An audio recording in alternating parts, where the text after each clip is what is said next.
Marian Rivera, isinapubliko na nga ang anak nila ni Ervic Vijandre.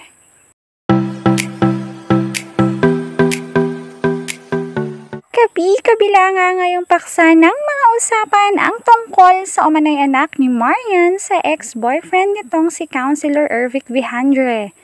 Madami nga ang nashock dito, especially ang mga tagahanga nila. Matatandaan ngang hindi naman bago ang kanilang samahan dahil bago pa man dumating ang isang dongyan, meron munang Eryan.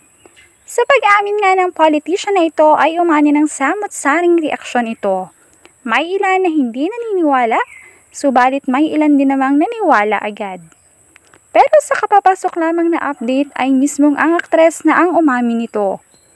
Napakorner kasi ng team ang media. Diretsahang tinanong agad ito kung totoo ba ang kumakalat na balita tungkol sa pagkakaroon niya ng anak sa iba. Noong una ay halos tumakas ang dugo sa mga labi ng aktres sa sobrang namutla.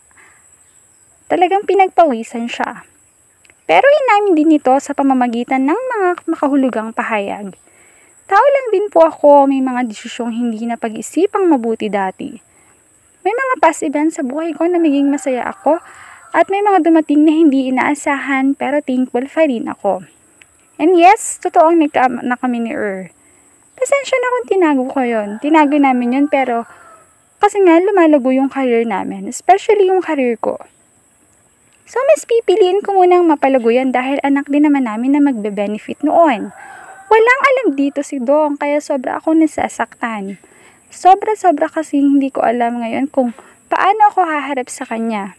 Hindi ko alam kung paano haharapin ang mga problemang tinakasan at pinabayaan ko noon. Sobrang hirap, pero ang tamang nagagawa ko ngayon ay magpakaina sa anak namin at sa iba ko pang anak.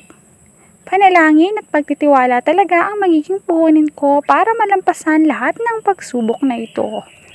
Alam kong hindi ako mananatili sa sitwasyong ito. Sa asawa ko, patawarin mo ako.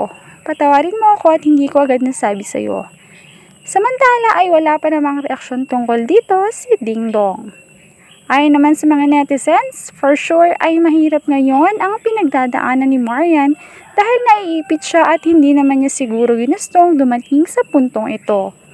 Mabilis ang mga pangyayaring, mga pagsisiwalat at maaaring hindi niya naihanda ang asawa na malaman ang katotohanan. Dagdag pa nga sa komento na walang sikreto ang mananatiling sikreto at mabubunyag talaga ito.